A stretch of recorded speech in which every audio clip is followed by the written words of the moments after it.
Só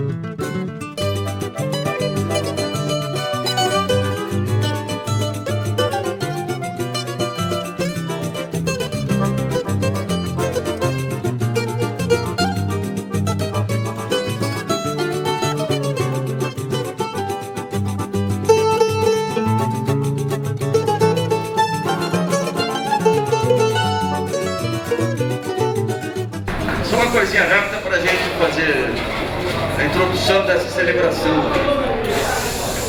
A gente está celebrando aqui mais do que as relações que foram criadas ao longo aí do blog, da comunidade.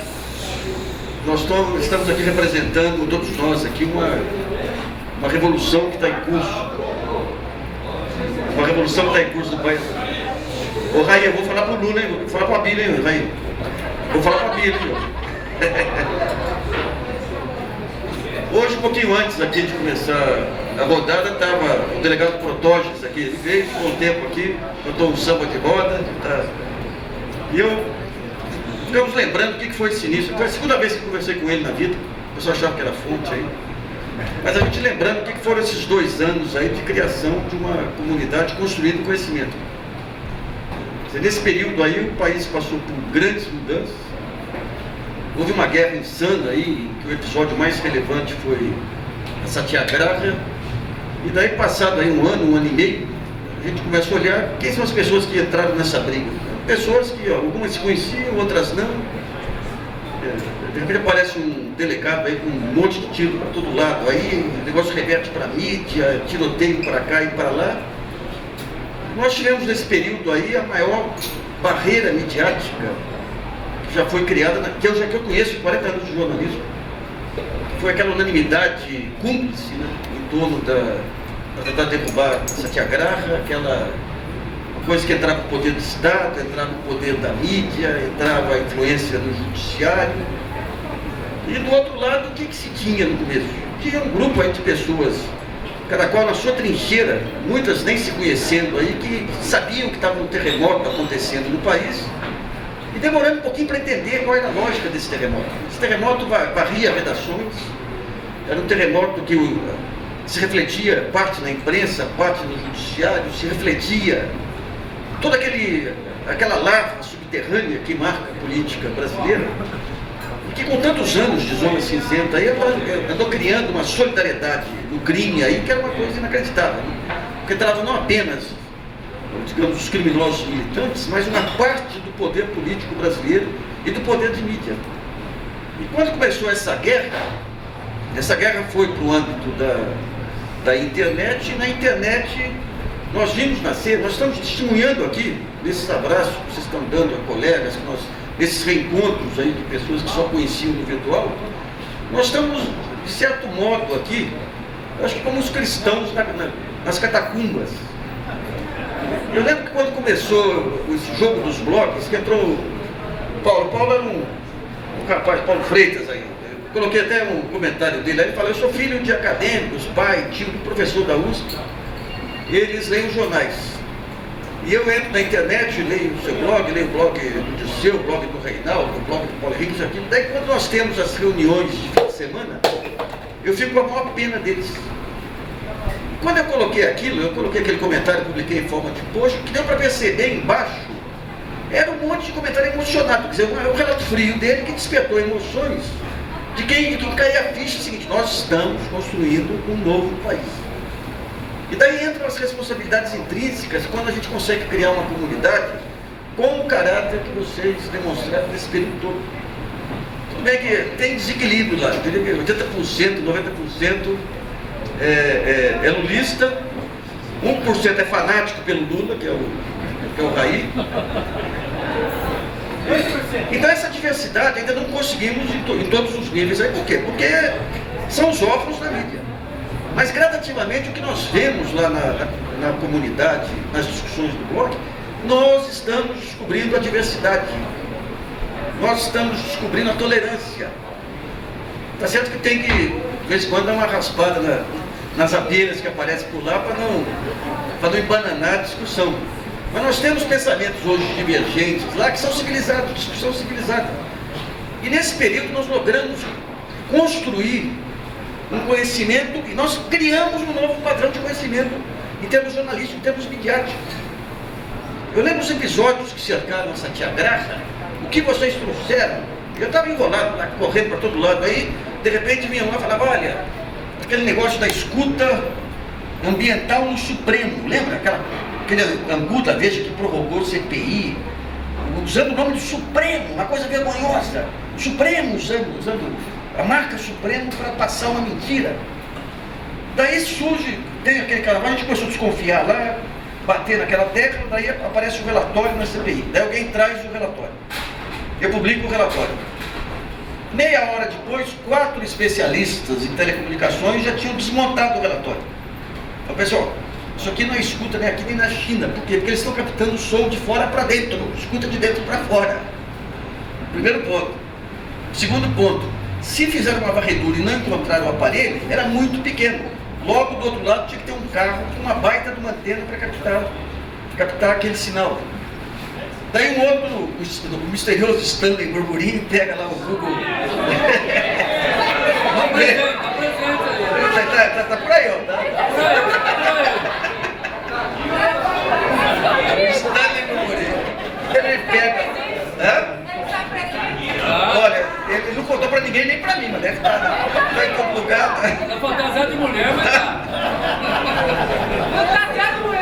Ele pega o Google Maps lá, pega lá a localização da sala e fala, olha, mas se tiver na rua, o carro não podia estar, quer ser identificado. Então só podia estar em três estacionamentos, ou do Supremo, ou do Palácio, ou do Congresso. E era impossível que não fosse identificado, mas não teve escuta. Alguns meses depois, no mês de maio, isso foi em outubro nós tínhamos concluído com essa soma de conhecimento, que foi lá do conhecimento técnico, raciocínio, a pesquisa e tudo mais, nós tínhamos desmontado esse factoide.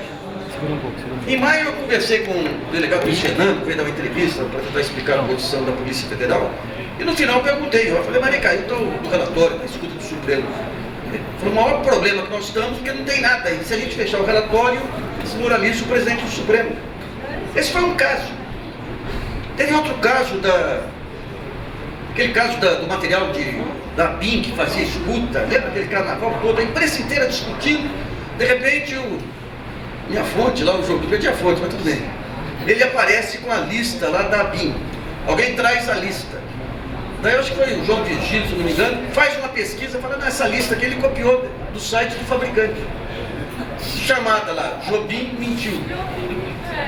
Ou seja, nós enfrentamos isso aí nesse período, com a contribuição de vocês, aí nesse período todo, nós fizemos em conjunto aí um trabalho jornalístico inédito, em termos de país, inédito. Eu estou falando dos casos mais ostensivos.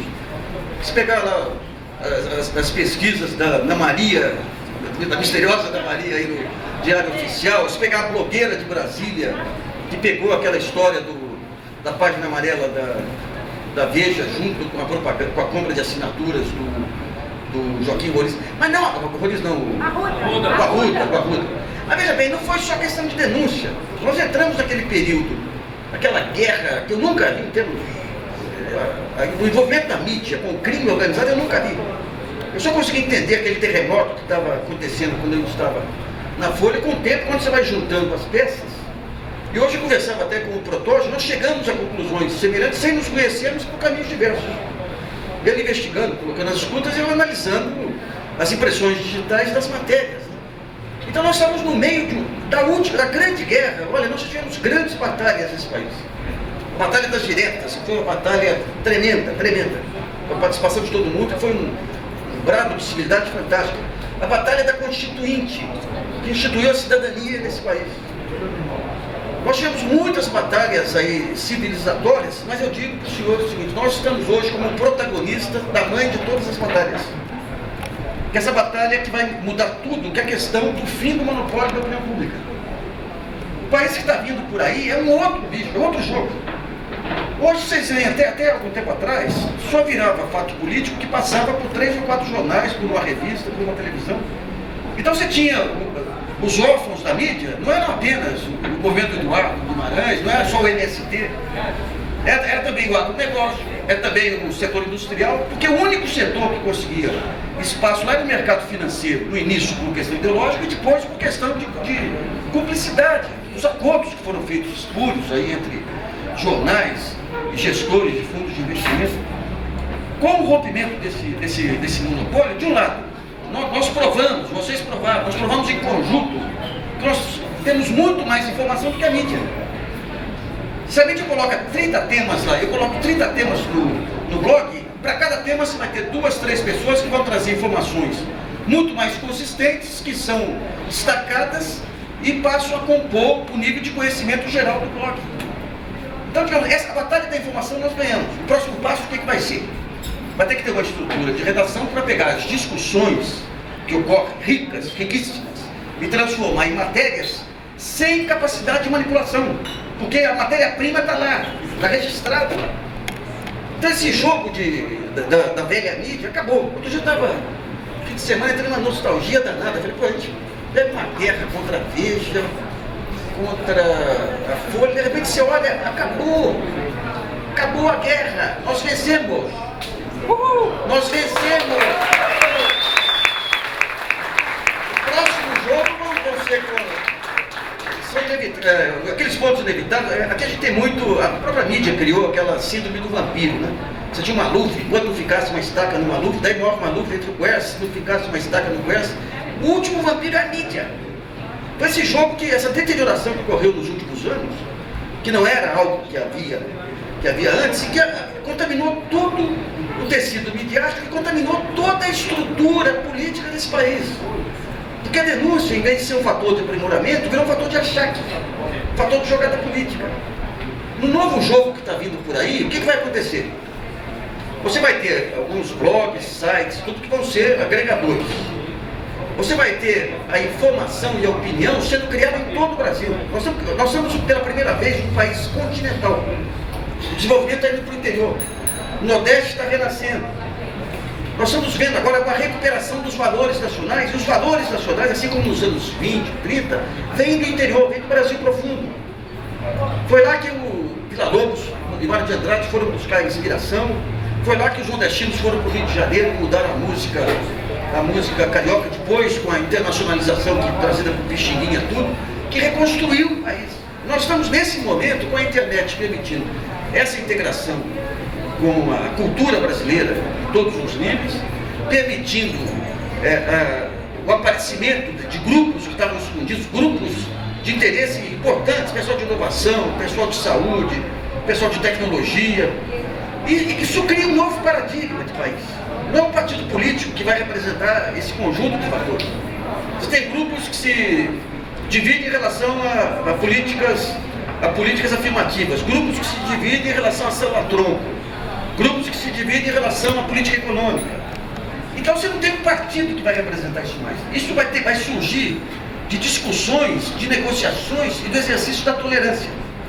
E é isso que eu tenho o maior orgulho, eu acho que é motivo de orgulho para todos vocês. Nós temos, com todas as dificuldades que é no ambiente de internet, que é de radicalização, criado uma comunidade democrática.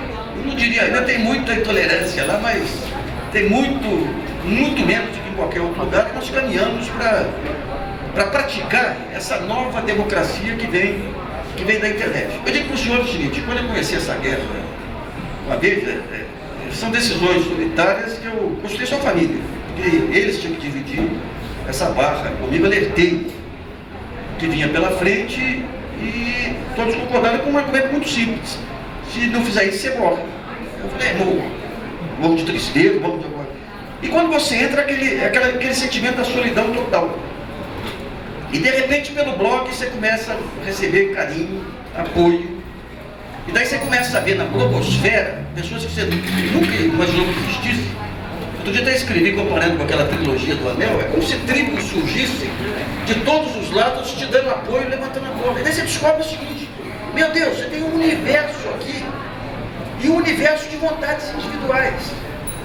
E essas vontades individuais é que acabaram permitindo aí a criação dessa corrente que, no final do ano, me permitiu, num momento de orgulho, receber um representante do Roberto Tivita, que veio propor um acordo, um pacto, tirar todos os processos que moviam contra mim, proibir de falar o meu nome, de mencionar o meu nome, desde que eu parasse de falar da Veja.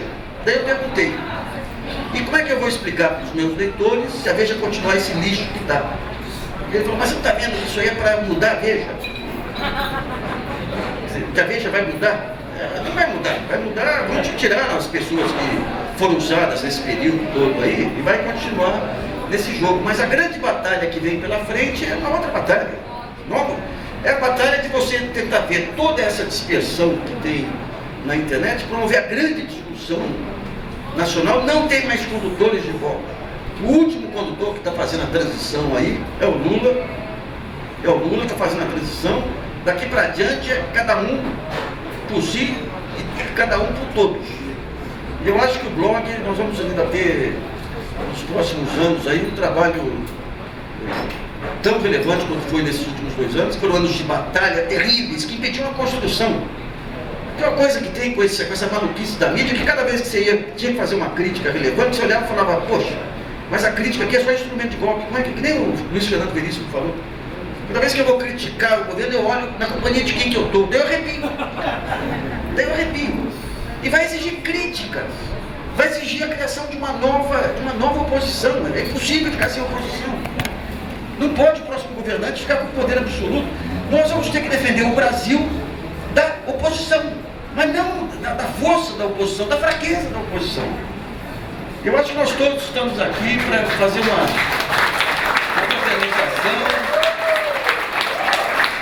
Eu só quero, para terminar, dizer a coisa que mais me comoveu nesse período todo, que eu vou gravar para guardar para os filhos. Foi quando veio aquela condenação da Abril, as manifestações dos senhores, e quando veio um rapaz do interior, eu ofereci a bicicleta dele. Eu tenho uma bicicleta de R$400 e eu ofereço para uma rifa.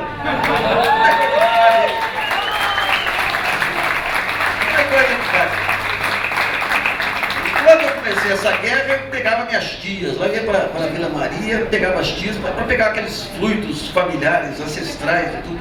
Daí eu chegava em casa, tinha lá um sujeito que colocava, olha, estamos aqui no interior de Goiás, eu e a minha esposa rezamos diariamente pelo senhor. Quem que pode perder uma batalha com amigos dessa natureza? Muito obrigado pela amizade dos senhores, a luta continua.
tirar mais um minuto do chorinho, eu juro para vocês.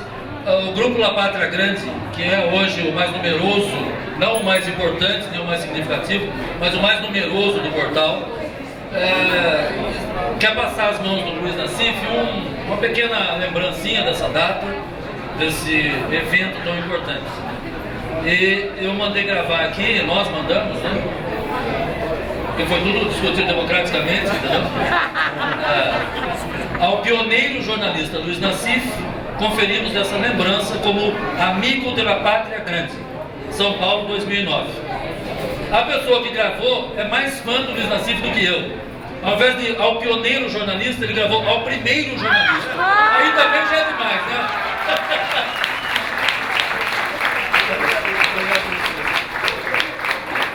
Quero dizer que o trabalho da Pátria Grande lá é um trabalho permanente lá de conseguir associados, trazer discussão, e nós vamos ter daqui alguns meses algumas surpresas no blog, na comunidade. Eu acho que vamos ter uma constelação de comunidade, um arquipélago de comunidades lá muito, muito interessante. Muito obrigado, meu.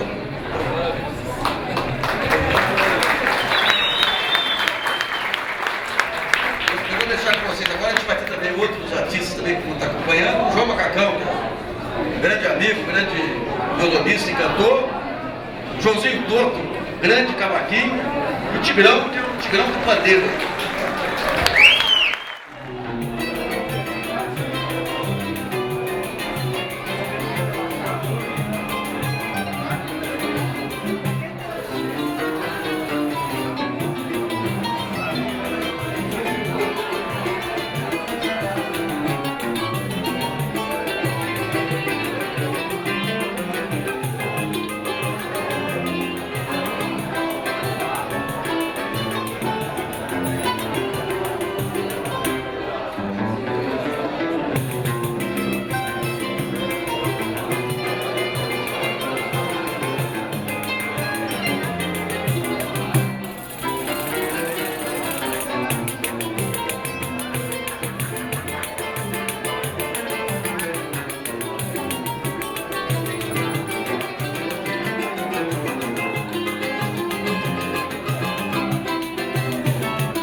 minutos aqui, nós vamos fazer uma enquete rápida aqui para saber de quais estados, quem veio de mais longe ou quem veio de longe para essa festança nossa aqui.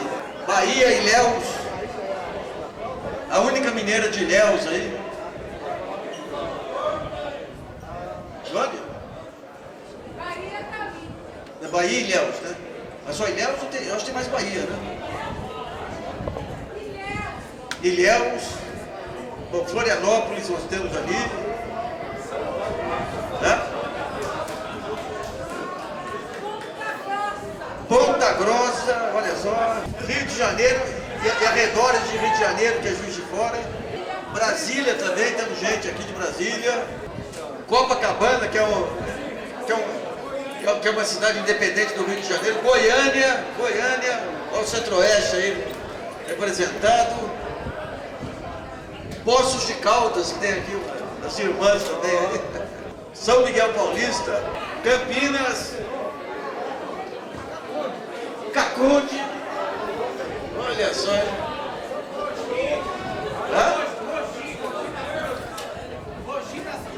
Mogi das Cruzes. A próxima rodada vamos fazer no Rio de Janeiro, na Lapa, aqui, internet e da comunicação. Deixa eu contar uma historinha. Deixa eu contar uma historinha rápida aqui.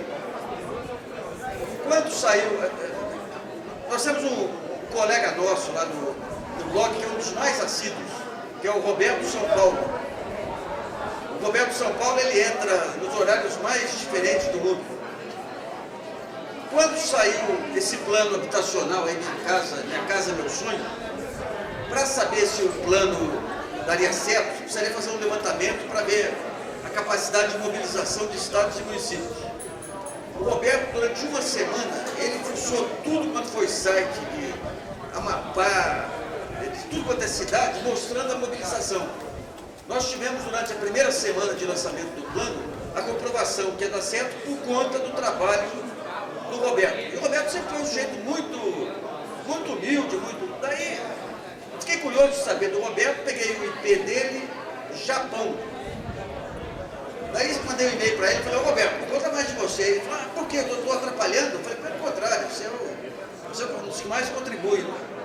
Ele fez curso técnico em São Paulo, foi para o Japão no final dos anos 90, ele trabalhava como operário não especializado, conseguiu juntar o dinheiro, tinha a casa dele. Quando veio a crise no Japão, ele ficou desempregado, mas estava razoavelmente arranjado lá. Então ele passou a colaborar com o blog, porque ele disse que via lá uma forma de contribuição com o país a partir do Japão. Então vocês veem o que é essa comunidade de internet, que coisa fantástica aí.